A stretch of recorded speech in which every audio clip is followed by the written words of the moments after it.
dadka walaalahaya ah ee dadka kale walaalahooda ku dhex noolaa ee ka dhex shaqaysanayay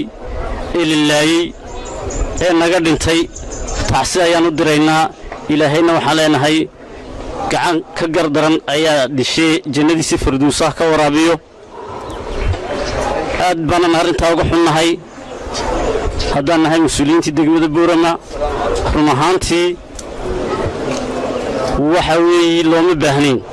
ummadda muslimiintu in isku tacadidaa mid sharcigu baneeyay ma sida diinta islaamku ina farayso run ahaantii arrinta aad baan uga xunnahay dadkii qaraabadayahda ahaa ee halkaa ku dhintayna ilaahay waxaan leenahay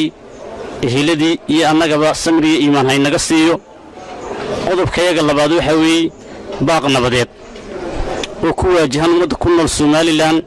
khaasatan degmada Boorama iyo waliba qoomiyadda Oromada waxaan leenahay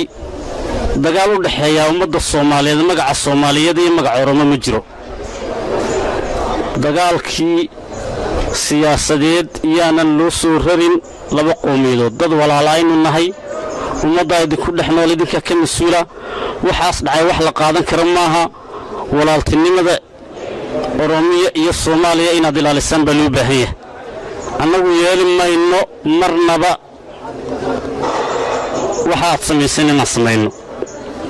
diinteedana nafarin dadnimadeedana nafarin damiirka iyaga ayaan nasiinayn waxaan leenahay walaalaha iyaga Oromow arrintaasi sida ugu dhaqso badan wixii aqli leh ee diinta ilaahay fahansiiyay arrinta waxayna